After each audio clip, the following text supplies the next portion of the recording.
I now give the floor to Mr. Tedros Ghebreyesus to present the briefing.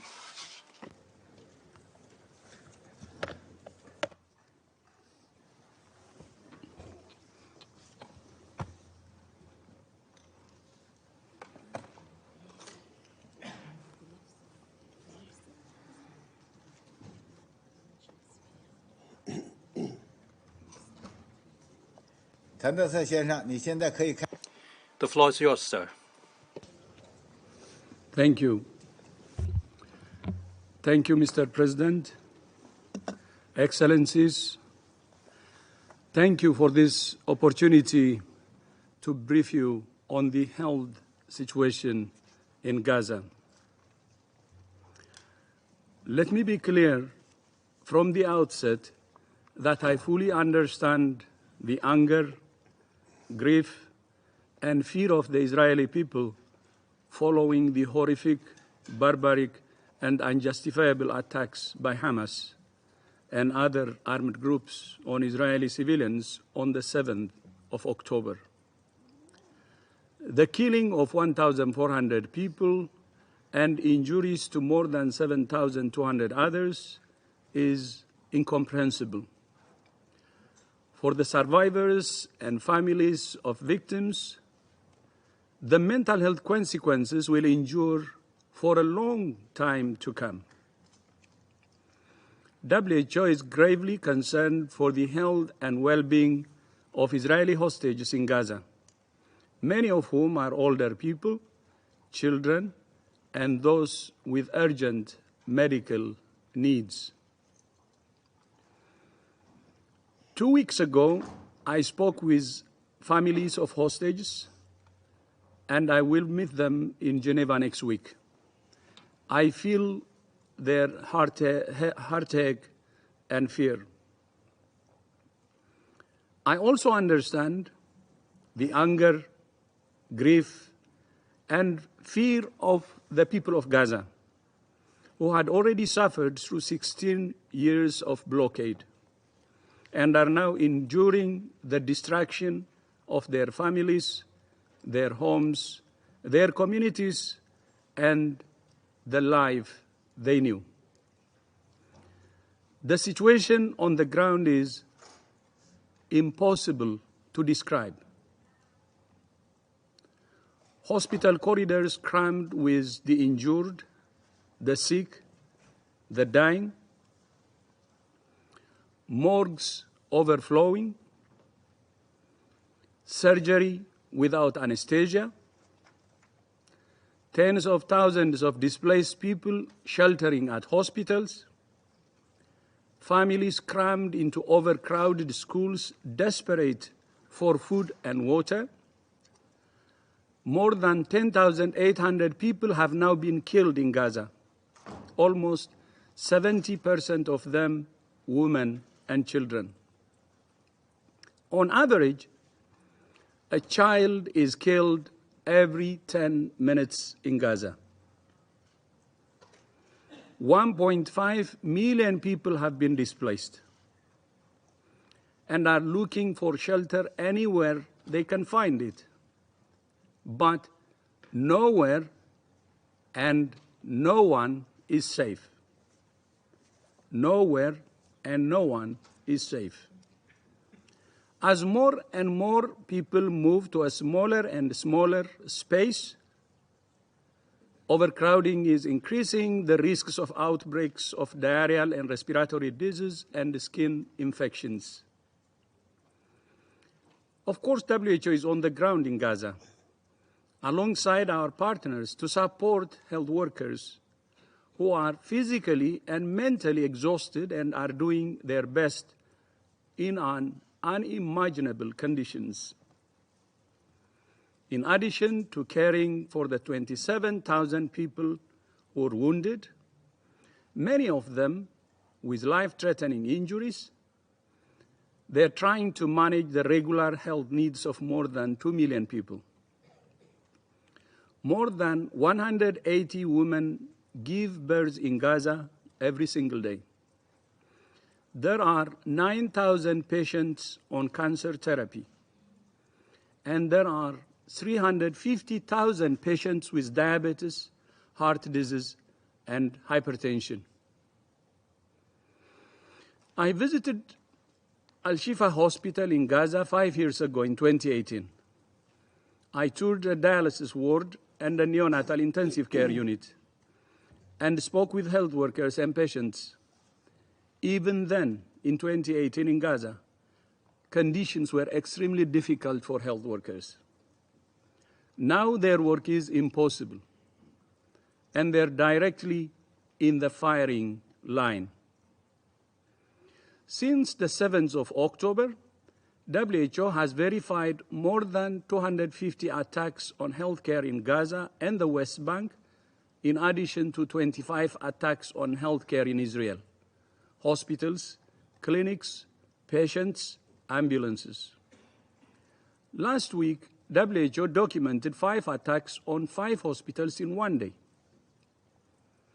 In the past 48 hours alone, 4 hospitals have been put out of action, representing some 430 beds.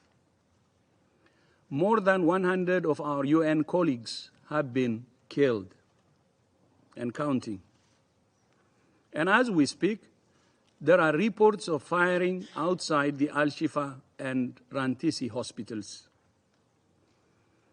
Half of the Gaza Strip's 36 hospitals and 2/3 of its primary healthcare centers are not functioning at all. Those that are functioning are operating way beyond their capacities.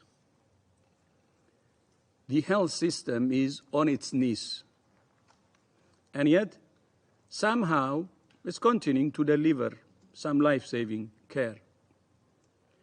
The best way to support those health workers and the people they serve is by giving them the tools they need to deliver that care: medicines, medical equipment, and fuel for hospital generators. Field hospitals and emergency medical teams can complement and support existing hospitals and health workers in Gaza, but they cannot replace them. Supporting Gaza's health workers is at the heart of WHO's operational response plan. WHO was part of the first convoy of aid to enter Gaza through the Rafah crossing on the 21st of October. And since then, we have delivered 63 metric tons of specialist medical equipment and supplies that health workers need to save lives, including to hospitals north of Wadi Gaza. But this doesn't even begin to address the scale of need. It's too small. Before the 7th of October, an average of 500 trucks a day were crossing into Gaza with essential supplies. Since the 21st of October, instead of the expected 10,000 trucks, just 650 have entered. A month ago, just 2 days after the violence started, I met with His Excellency President Abdel Fattah al-Sisi of Egypt, who agreed to support WHO and our partners to deliver aid through the Rafah crossing. I thank Egypt for its support in getting aid into Gaza and for establishing a medevac pathway to get the most critically sick and wounded patients out, including 12 children with cancer who are being transferred for treatment in Egypt and Jordan.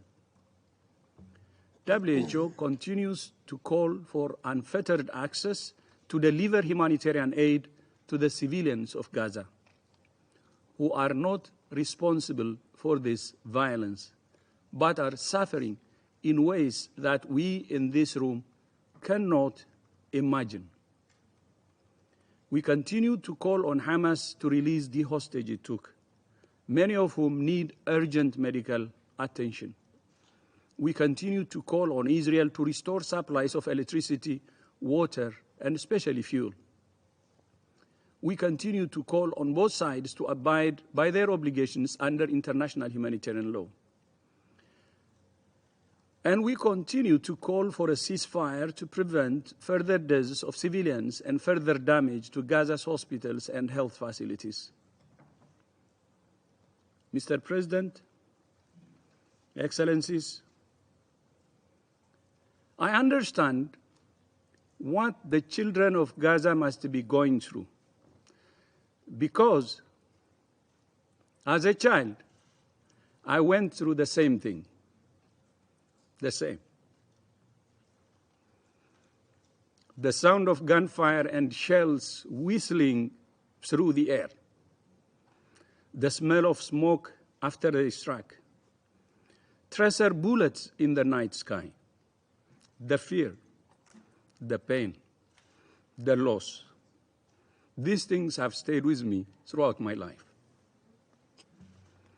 I know the smell, the image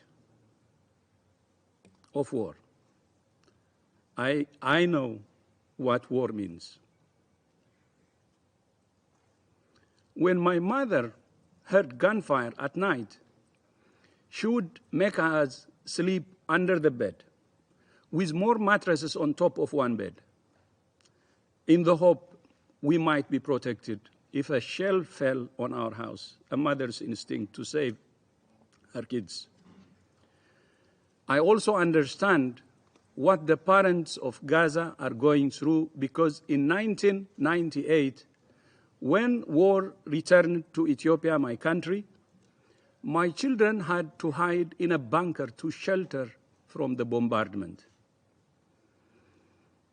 I experienced war both as a child and as a parent. I know how the children are feeling, and I know how the parents are also feeling. The children and parents of Gaza and Israel want and need the same thing that my family wanted and needed: peace and security. By the way, I never imagined that I would be the Director General of the World Health Organization, because my mother's prayer was to survive just one day. One day. Maybe I'm lucky. That's what this council was established to achieve: peace and security. But this crisis underlines once again the need for reform of the Security Council. I felt nostalgic, by the way, when I entered into the room, because I used to come here when I was foreign minister.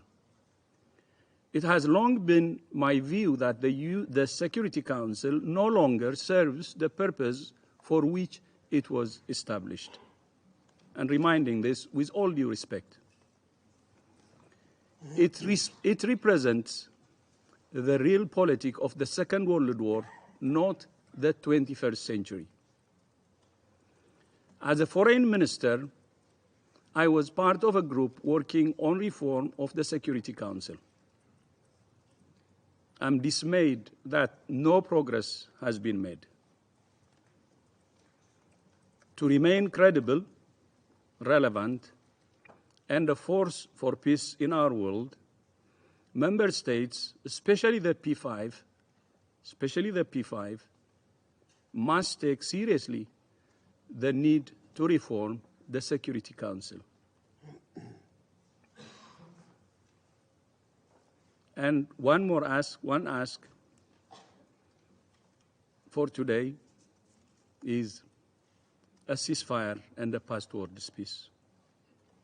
I thank you. And Chair, Mr. President, back to you.